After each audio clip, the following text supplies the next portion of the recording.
des malades. Et il me fallait m'accrocher à quelque chose. Et je comprends aujourd'hui que tout le monde n'ait pas compris ça, ne l'ait pas ressenti de la même façon.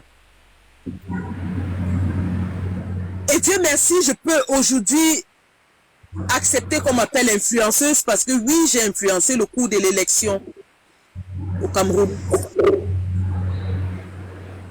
Et que le peuple se soit levé, comme on a vu, que le peuple ait exprimé sa voix, que le peuple se soit mis en mouvement. Nous avons vu la réponse du régime usurpateur. Nous avons vu la cruauté, la méchanceté, et même à l'heure où on parle, on le sait, ils sont encore en train de traquer tous les soutiens du président Chiroma. Beaucoup d'entre eux sont en cachette ou en train d'aller en exil. Et je suis écœurée, je dis bien déchirée, meurtrie.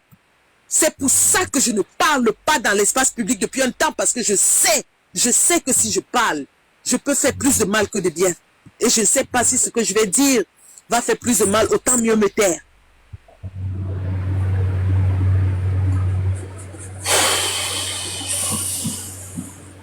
Mais il faut qu'on avance. Non, juste, il faut qu'on avance, mais justement, comme je disais, on ne peut pas avancer sans faire l'exégèse de la situation présente.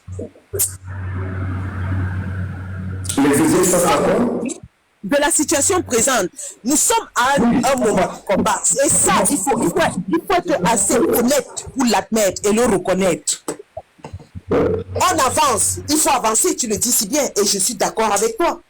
Et je ne suis pas une défaitiste. Je ne concéderai jamais la défaite face à ce régime, quitte à mourir.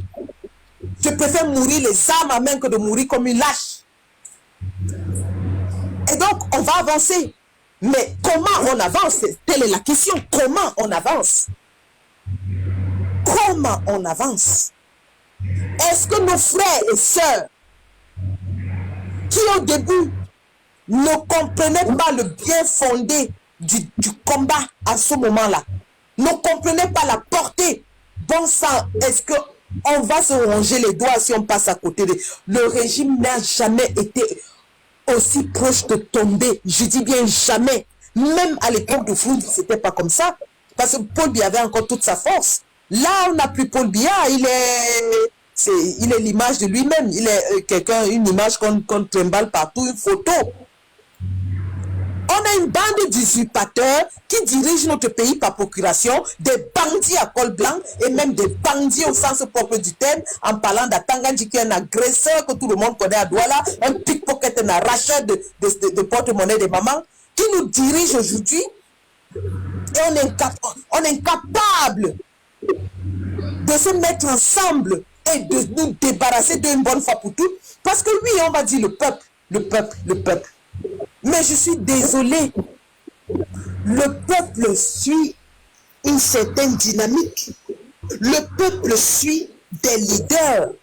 Ce n'est pas fortuit lorsqu'on annonce des marches et que le régime va arrêter tous les leaders.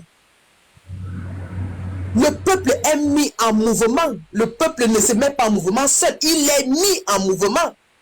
Et nous devons donc arriver encore une fois à trouver cette étincelle qui va mettre le peuple en mouvement.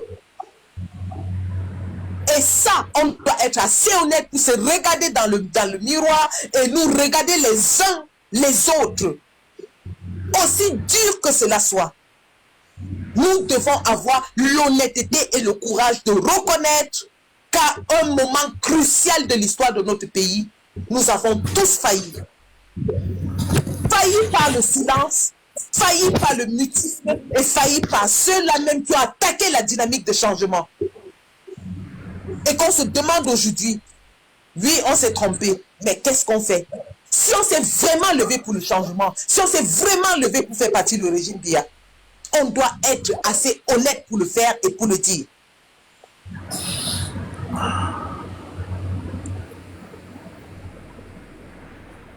la motion, le mouvement du peuple. Parce que ce qui se passe aujourd'hui, on a des bons reporters dans le combat, des personnes qui nous présentent les faits très bien, excellents, ils sont les meilleurs d'ailleurs même. On a des bons reporters, on a des personnes qui nous donnent les faits très bien, excellents. On a des bons analystes, des analystes politiques, des gens qui nous font des perspectives, des projections, des analyses excellents. Comment transformer donc le discours à l'action? C'est ça l'équation du moment.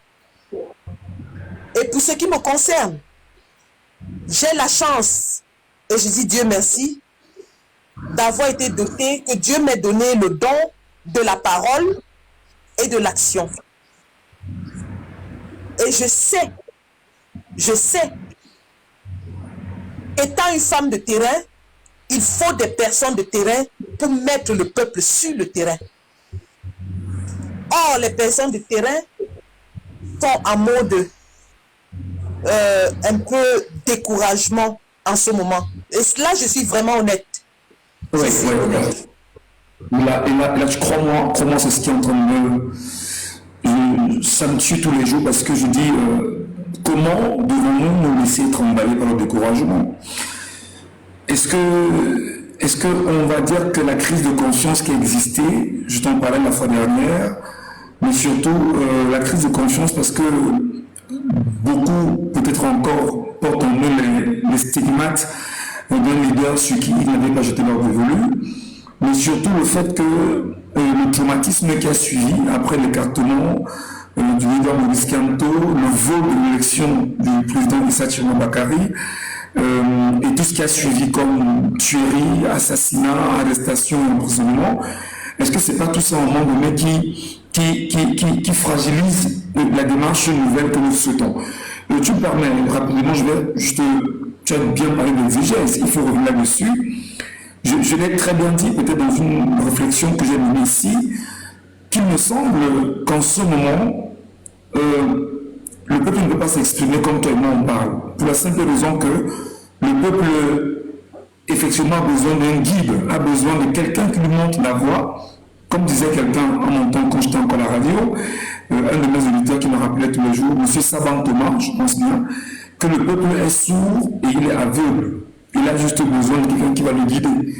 Et je crois donc qu'aujourd'hui, en l'absence de nos leaders, en l'absence de nos aînés, en l'absence de ceux sur qui nous avons jeté au dévolu pour faire tomber ce régime, qui s'est agrippé à nouveau par la force, la violence, la barbarie, il faudrait repenser, il me semble, de nouveaux visages du combat camerounais et les présenter aux Camerounais. Pourquoi? Il est certes vrai que la bataille que nous menons est une bataille aussi portée par l'opinion. L'opinion qui doit se convaincre de ce que ceux qui vont se présenter à lui étant de vrais leaders, des gens que le peuple peut suivre, devrait contraster avec l'approche des leaders politiques qui malheureusement, pour le moment, sont complètement muselés. Une société civile, je le dis depuis au moins un mois aujourd'hui, une société civile serait la bienvenue, des leaders... Alors, je ne suis pas d'accord avec toi déjà quand tu dis que les leaders politiques sont complètement muselés. Je ne suis pas d'accord. Peut-être la bienvenue complètement n'est pas sa place. Mais muselé parce que, souviens-toi, très récemment, à Yaoundé, le professeur Maurice Kamto et le MRC pour une rencontre, une réunion de partis politiques qui veut se tenir à Oudia, il a vu sa maison être assiégée par... Non, mais ça ne l'a pas empêché de faire une sortie sur la mort d'Anissé Kane, par exemple, où il a dit ils les ont tués. Je suis là.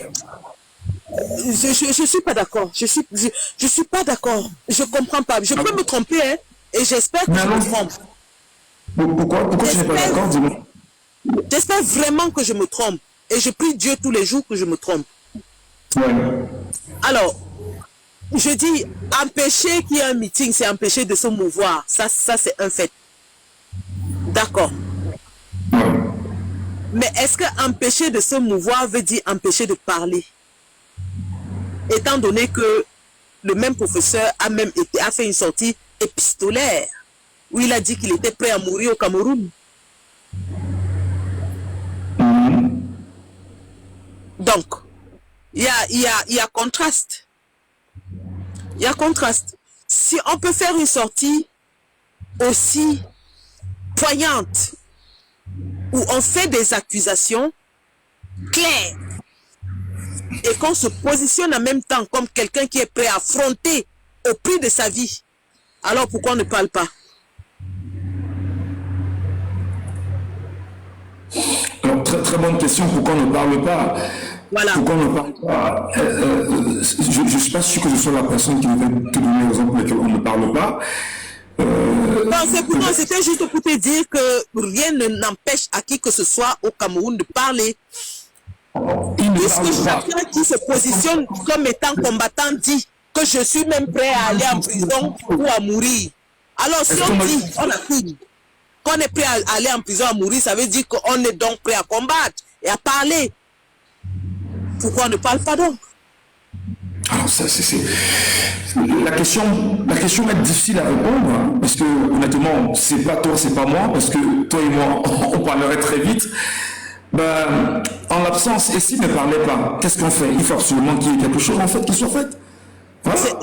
C'est ça le problème, c'est donc ça l'équation, c'est ça l'équation. L'équation, c'est d'être assez honnête envers soi-même pour se dire que nous sommes arrivés à une phase de la lutte où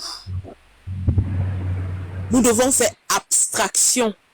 Parce que nous avons passé beaucoup de temps, et c'est de notre faute à nous tous, hein, que ce soit moi, toi, n'importe qui, à ériger donc nos leaders politiques comme la solution unique et idoine. Et oui, je suis coupable. Oui, je suis vraiment coupable. Parce que ça, c'est ma spécialité. J'ai été celle qui s'est appelée Nkul Kamto, Pachirochou, je sais pas quoi. Oui, je suis vraiment coupable de ça.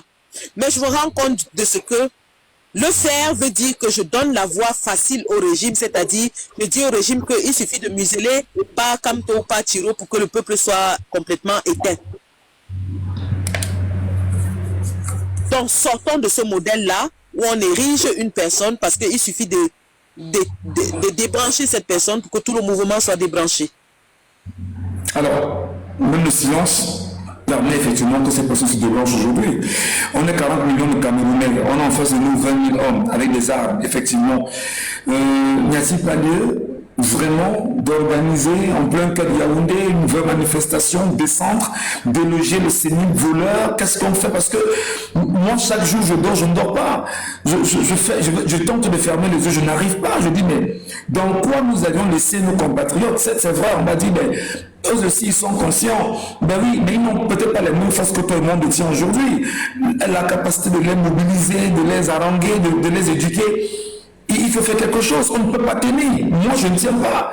Moi, personnellement, ton petit frère, moi, je ne tiens pas. Parce qu'en réalité, je dis, mais ce que nous avons laissé au Cameroun, on les a laissés dans quelles conditions?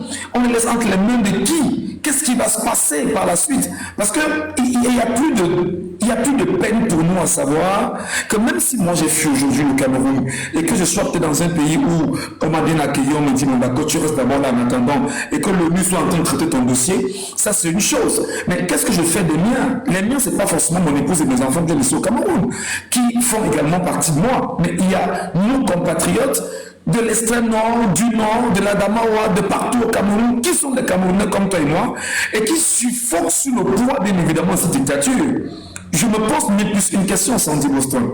Il faut faire quelque chose, sincèrement. Oui, tout à fait. Non, je suis d'accord avec toi. Il faut trouver une solution. On est dans ce qu'on appelle en anglais deadlock. Nous sommes arrivés à un endroit où il faut penser autrement. Il faut créer, il faut trouver. C'est difficile, c'est dur. C'est pas facile du tout. Mais c'est un travail qu'on va devoir faire. Et nous avons les compétences, les intelligences suffisantes pour le faire, mais on n'a pas les mécanismes. Ou alors on refuse de mettre en place des mécanismes. Et ça, et c'est pour ça que je disais, il faut pouvoir être honnête pour se regarder en face et se dire, ok, nous sommes arrivés ici. Si nous tous, nous avons le même objectif, même si on ne se parle pas, mettons-nous d'abord ensemble pour voir comment on va renverser cette affaire-là. On va résoudre nos problèmes plus tard. C'est ça la clé du moment là. Et tant qu'on n'en arrive pas à ça, on va piétiner. C'est ça la clé de ce moment. Qu'on l'aime ou qu'on ne l'aime pas, voici la solution du moment. Et ça part du plus haut jusqu'au plus bas. Et quand je dis du plus haut, je parle des leaders jusqu'au plus petit militant. Si on ne se met pas ensemble, et ça je le dis depuis août, j'avais dit soit on combat tous ensemble, soit on va crever tous ensemble. Si on ne se met pas ensemble maintenant, personne ne s'en sortira. Personne. Ils sont en train de traquer au Cameroun. J'avais dit non, qu'ils vont même venir en diaspora nous éliminer un à un. Moi, je suis prête. Je sais que je serai l'une des premières personnes qu'on va éliminer. Et ils vont procéder comme ils le font d'habitude. Ils vont procéder par les accidents, les empoisonnements, les agressions, tout ça. Mais on ne va pas échapper si on continue à évoluer en rang dispersé.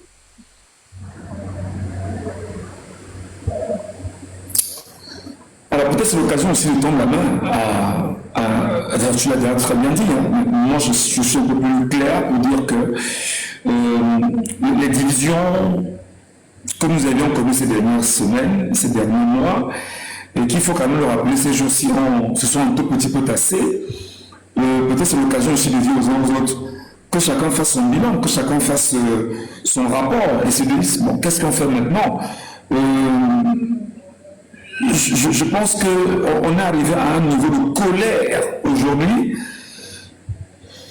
qui est tel que c'est le silence. Est-ce que ce silence-là peut se matérialiser par... Il y a Romy qui écrit que pendant que vous faites des reproches au MLC, Prof Tintuel est porté disparu. Va demander au MLC ce qu'il a fait de Prof Tintuel avant de venir nous parler. Va leur poser la question. Vous parlez de ce que vous ne connaissez pas. On peut continuer. Bon, quand tu vas répondre comme ça, on va te dire que Michel l'a tué. Sandy Bosso se sort ensemble pour attaquer le MLC. Parce que les conclusions sont parties. Donc il faut faire attention. J'ai une question.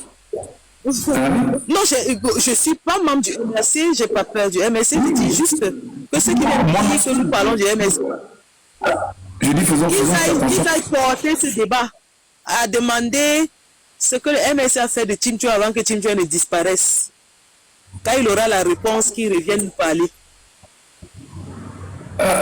C'est compliqué quand même, Sandy. Tu es en train de revenir. Ça c'est une bombe que tu es en train de lâcher. On peut continuer à débattre, il n'y a pas de souci. J'ai lâché ça comme ça, juste en passant. Je vous ai dit, je ne parle pas, parce que si je parle, ça sera mauvais. Et je n'ai pas envie que ça devienne mauvais. Donc, je t'en prie, le sujet il est extrêmement sensible en ce moment. Et tu sais exactement ce que les Camerounais traversent, tu connais le niveau de colère qui nous anime tous. Mais pour revenir aux Camerounais, pour revenir au peuple camerounais, moi je crois que quelqu'un m'a dit récemment que mon erreur, c'est que je crois que le peuple peut le faire tout seul. Je dis, mais le peuple, c'est 30 millions de Camerounais, j'ai besoin de 2% de Camerounais. 2% de Camerounais, c'est pourquoi on peut s'y arriver? Qu'est-ce qu'on fait pour mobiliser 2% de Camerounais? Je crois que c'est des questions comme celle-là qui devraient nous intéresser pour que nous puissions lutter efficacement. Mais j'avoue, pour finir, Sandy, je n'ai peut-être pas de solution tout de suite là, mais je reste...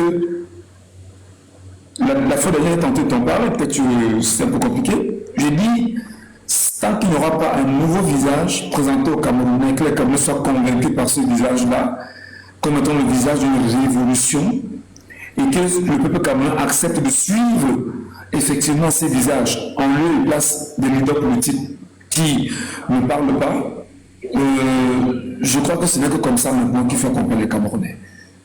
Une société civile crédible, réelle, sincère, mais sur qui le peuple s'appuie pour avancer. Voilà. Tout à fait, tout à fait. Et comme nous le disions tout à l'heure, il faut être honnête et savoir où on a trébuché, reconnaître où on a trébuché et accepter qu'on a trébuché pour pouvoir se relever. La société civile que nous représentons a trébuché sur ce que elle a été directement arrimée à un parti politique, à un parti particulièrement. Et donc, une fois que c'est fait, nous nous lions tous les deux et nous rendons facile la tâche du RDPC qui se dit, ok, il suffit d'éliminer comme ça. Et puis bon, voilà, c'est pour ça que le RDPC avait toujours tenu la rhétorique MRC en bas, quoi là, et basse, parce qu'ils savaient que c'était leurs trois menaces, et en les mettant tous dans un même paquet, c'était facile pour eux de les éliminer. Et évidemment, en ce faisant, ils ont créé beaucoup de susceptibilité, des gens qui ont trouvé que non, on ne devait pas prononcer le nom de tel, on ne devait pas se faire ceci ou bien cela. Et vous voyez que Tiroma, qui a appris de tout ça, est venu et il a dit il est là pour tous les Camerounais. Il a avoué publiquement qu'il était l'ami des ambazoniens. Est-ce que vous entendez le RDPC s'en offusquer? Non. Pourtant, les gens faisaient des tas et des tonnes pour un drapeau ambazonien qu'on a vu à une marche ou à un truc et disaient que non, on va coller ça à tel, on va dire que ceci. Et c'est de la même façon qu'ils ont instrumentalisé le tribalisme anti-Bamileke parce qu'ils savaient que justement il y aura des réactions, des gens qui seront susceptibles et vont dire que non, moi je ne suis pas tribaliste et que non, moi des gens vont vouloir tout faire pour se sortir même de leur identité Bamileke pour prouver qu'ils ne sont pas Bamileke. Est-ce que vous le voyez faire avec les nordistes? Non. Donc, nous avons trébuché sur tous ces points-là où nous avons présenté des fragilités, des fébrilités au RDPC qui bien sûr n'attendaient que ça et même d'ailleurs on s'en est servi pour bien nous diviser, pour bien nous fragiliser, pour bien nous fragmenter. Maintenant, comment est-ce qu'on sort de là? Qu'est-ce qu'on fait? Ça, c'est la vraie question. La société civile, comme tu dis, doit s'affirmer, elle doit être forte, elle doit être indépendante. Ça veut dire que c'est une société civile qui est là pour le peuple et non pour un parti politique ou un homme politique. Ça veut dire que si aujourd'hui, nous avons soutenu le président Tiroma et que le président Tiroma se retourne et dit que non, il s'en va au RDPC, on doit être en mesure de se lever et de dire non, monsieur, vous agissez comme ça, nous allons vous traiter au même titre que le RDPC. Donc ne pas être vraiment, et c'est là où nous avons failli parce que nous avons manifesté tellement d'attachement qu'on nous a même assimilé, nous, société civile, à un parti politique. Alors que la société civile devrait être neutre, indépendante et forte. Et donc oui, on doit créer des pôles dans le combat. Alors, de toute façon, ce n'est pas sur TikTok ou sur Facebook que les stratégies devaient se mener, mais c'est une idée, et c'est cette idée-là qui, aujourd'hui, me semble être la meilleure.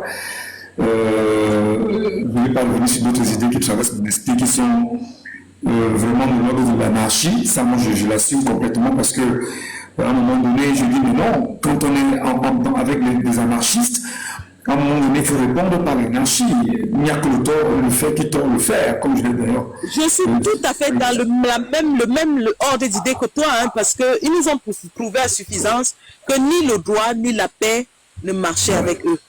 Ils nous l'ont prouvé à maintes reprises et à suffisance. Donc je ne suis plus, si jamais j'avais été, je ne suis plus dans cette logique-là. Et d'ailleurs, j'adhérais à cette logique parce que je pensais que c'était la logique publique et que derrière, il y avait une logique privée. Mais lorsque je me suis rendu compte que c'était la seule et unique ligne de combat, je me suis dit, oula, on peut pas, ça va pas aller. Ces gens nous ont montré qui s'en foutent, qui piétinent le droit, qui s'écrasent la Constitution. Ils nous ont montré qu'ils n'ont aucun scrupule en killant Martinez Zogo de la façon qu'ils l'ont fait, en sortant Yebga comme ils l'ont fait. Ils s'en foutent quoi, ils s'en foutent complètement.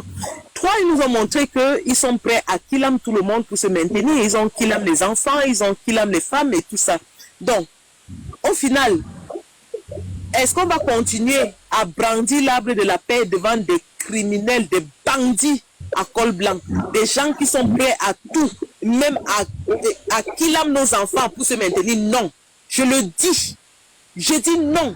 Et aujourd'hui, quelle que soit la ligne de combat qu'on va mener, si ça n'amène pas à quelque chose qui est du même ordre que ce que le camp d'en face nous oppose, je ne suis pas dedans. Ça, je le dis clairement. On peut adopter toutes les lignes de combat tant qu'on n'en arrive pas aux choses que eux ils nous font. C'est-à-dire que quelqu'un ne peut pas te taper tous les jours et toi tu lui montres l'arbre de la paix tous les jours. Jamais. Absolument. Absolument. Moi, je pense que cette configuration, c'est celle qu'Akamé devrait porter aujourd'hui. Comment effectivement lutter? Parce que si on ne lutte pas pour de vrai, on ne peut pas se libérer. Et là, je crois qu'on l'a suffisamment dit ici au Camerounais. Il y en a qui me disent que non, il nous faut des armes. Je leur dis oui, peut-être ça relève effectivement de vos ambitions, mais moi je suis peut-être pour une logique populaire. Ça c'est bon, Michel Ngatou qui pense comme ça.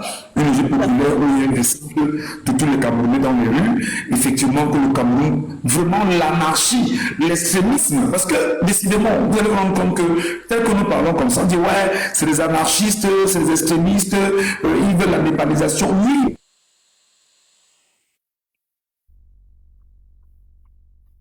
Sauvage.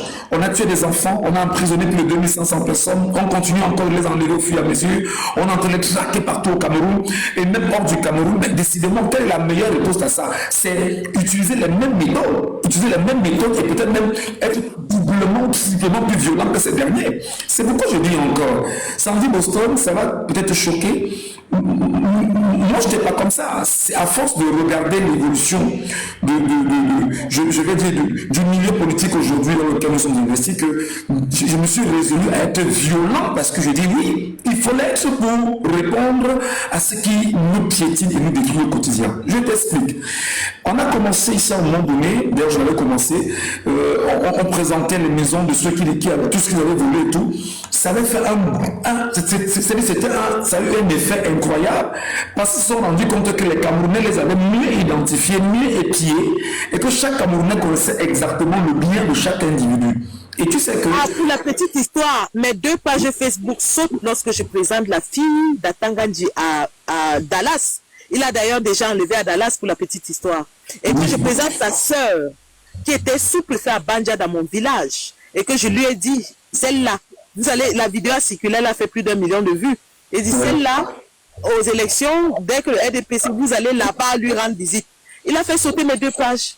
Donc, on dit que oui, tu as tout à fait raison. Ils ont peur. J'ai perdu au moins 6 pages. Il a fallu que je travaille avec des gens un peu plus soutenus pour garder celle que j'ai aujourd'hui. Donc, c'est pour dire que moi, je crois encore que ce régime aujourd'hui est complètement en lambeaux parce que lui-même sait que, c'est-à-dire qu'en interne, il est traqué par ceux à qui il a fait du mal. Il faut que le peuple camerounais ne dorme pas. Il faut qu'on relance l'identification des maisons de ces derniers, des mounas, des deuxièmes bureaux. Je vous dis que c'est tout ce qui leur donne de la jouissance, c'est ça. Il faut identifier les maisons. Il y a le commandant des airs qui a fait un travail considérable dans ce sens. Il a un site internet qui s'appelle atangandji.com. Oui. Quand vous allez sur atangandji.com, vous cliquez dessus, vous allez voir les biens d'Atangandji et des autres. Voilà. Et donc, le site est ouvert. Chaque Camerounais qui a une information sur ces gens-là, que ce soit les biens qu'ils possèdent et tout, qu'ils aillent mettre là-bas. Voilà. Donc moi je crois que honnêtement, Sandy, on n'a pas le droit de se décourager. Peut-être aussi c'est l'occasion de te dire, compte tenu des bruits connus dans la diaspora avec nos compatriotes au sein de la brigade anti-Sardina, peut-être aussi on peut compter sur ton leadership pour rassembler, pour recentrer, pour réorganiser et pour permettre aux uns aux autres. C'est aussi vrai que bon, on a très peur des infiltrés.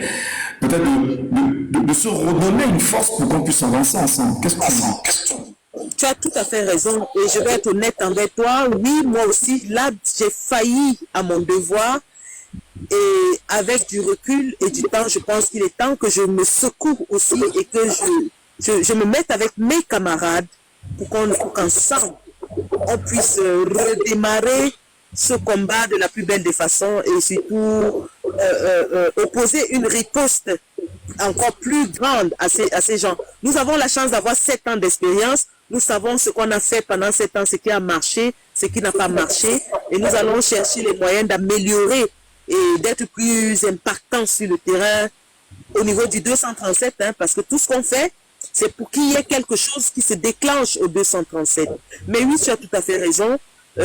Comme j'ai dit, il faut vraiment faire l'exégèse de tout ce qui s'est passé, que chacun se remette en question et qu'on se mette finalement, parce qu'on a les compétences. Mais les compétences. Le geste ne veut pas dire qu'on est en train de valider que Biafra, le président des Camerounais, et qu'à tout moment pour se lever, hein, parce qu'il faut. Il y en a qui ont l'impression que bon, on fait les gestes, on attend. On n'attend pas. Parce que. Non. Hey, on attend quoi? Les 2 heures qui suivent, qui peuvent avoir. Voilà, c'est comme ça. On n'attend rien. On n'attend rien. Parce qu'eux-mêmes, pendant qu'on est en train de parler, ils sont en train de traquer nos camarades de lutte. Donc, eux aussi doivent sentir le feu.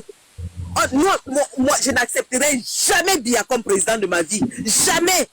Jamais. Au plus grand, jamais. Lui, on me tue. Jamais. Ils ont essayé de faire signer mon oncle, le professeur Abaoyono, une lettre qui lui fait reconnaître que Paul Biya a gagné. Il a dit que tuez-moi, je ne signe pas. Je ne signe pas. Et on l'a torturé plus que tout le monde parce qu'on estime qu'un ressortissant de Mayomé Sala, tu fais quoi avec les Bamileke, tout ça. Il a dit que tuez-moi, je ne signe pas.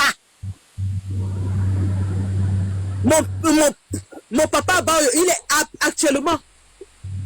Ils ont suspendu ses salaires. Les mêmes méthodes. La famille. Bloquer ses comptes bancaires. Couper le doigt de sa femme. Et vous comprenez donc la colère que pendant que des Camerounais sont en train de subir ça, pendant que des Camerounais sont en cavale, parce que je n'ose pas citer les noms. Quand je dis que je ne parle pas, parce que si je parle, c'est très grave. Mais j'ai décidé de mettre en avant mon droit de réserve. Parce qu'une personne politique, c'est d'abord ça, c'est la réserve. Il y a des choses qui n'ont pas le droit d'être dans l'espace public.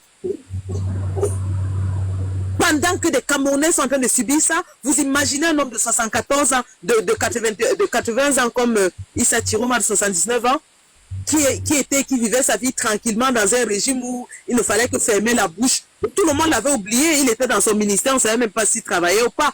Qui était tranquille dans son ministère, il prenait son salaire, les avantages de service, chauffeur, maison, employé de maison, facture payée, bombe de carburant et tout.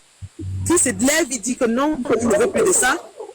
Il se met dans une situation de précarité, abandonne toutes ces 2 maisons, abandonne tous les privilèges, à cet âge malade et tout, et que des gens s'asseyent et nous vous disent que c'est le schéma, il est en train de jouer.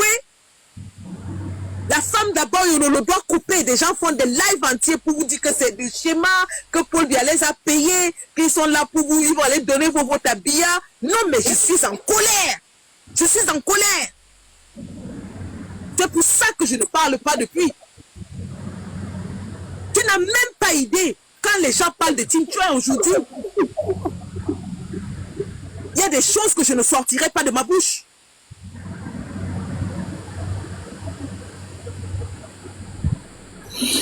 Je ne vais pas te retenir longtemps parce que je sais que tu n'es pas très bien. Je vais te laisser. D'accord? Je vais te laisser. Tu vas te reposer et je vais couper le live pour que dans la colère, qu'on ne dise pas les choses qui peuvent froisser. Et nous avons tous, comme tu le sais très bien, je le dis tout le temps, une obligation d'unicité, quoi qu'il en soit, autour de notre objectif, l'unicité de notre défense à nous et trouver les voies et moyens de nous libérer de la dictature. Sandy Boston, merci beaucoup. Merci. C'est moi qui te dis merci. Bonne continuation. Merci.